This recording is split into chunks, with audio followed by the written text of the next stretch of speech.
usually I'm sort of provocative and stuff, but I actually find myself kind of somewhat intermediate in this argument, and with a little bit of an urge to push back in both directions. Listening to Bob, I have a little bit the reaction, planes crash and we get the aviation industry in to investigate, and they explain how there was this problem in the guidance system and there was this bit of pilot error and this bit of this. And you go, okay, well, that makes sense, and you guys really are the experts.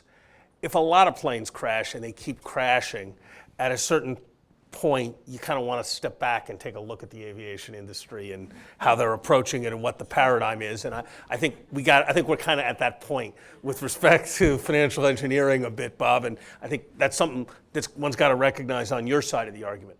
On the other side of this, I think there is this slightly Luddite tendency to suppose that this is all associated with financial engineering and modernity. I mean, let's just go back. Japan, had a financial crisis that cost them a decade plus, 12, 15 years of performance of their economy. They didn't have any financial engineering, none. They had traditional banking working in traditional ways. There are a lot of things you can say about the tech bubble, but it was mostly people going to their brokers and buying stocks that had gone up, and the stock's going up too much, and then the stock's falling, and then there being a big mess. That wasn't about financial engineering, and it wasn't about derivatives. There was a traditional financial institution seen as a traditional, make regular finances work. Fannie Mae and Freddie Mac. When I was a graduate student, Bob was talking about how, if you think about it right, the government's got a put option with respect to Fannie Mae and Freddie Mac because it's guaranteeing all the liabilities, and somebody ought to be valuing that put option rather than pretending it doesn't exist.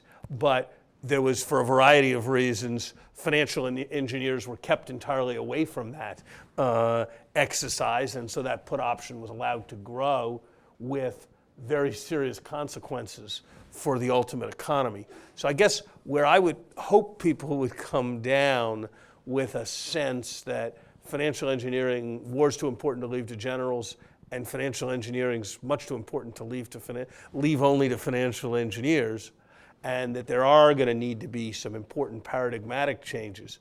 But at the same time, let's not forget that there's sort of been greed and fear and changing proportions of greed and fear that have caused financial crises since the ancient Greeks.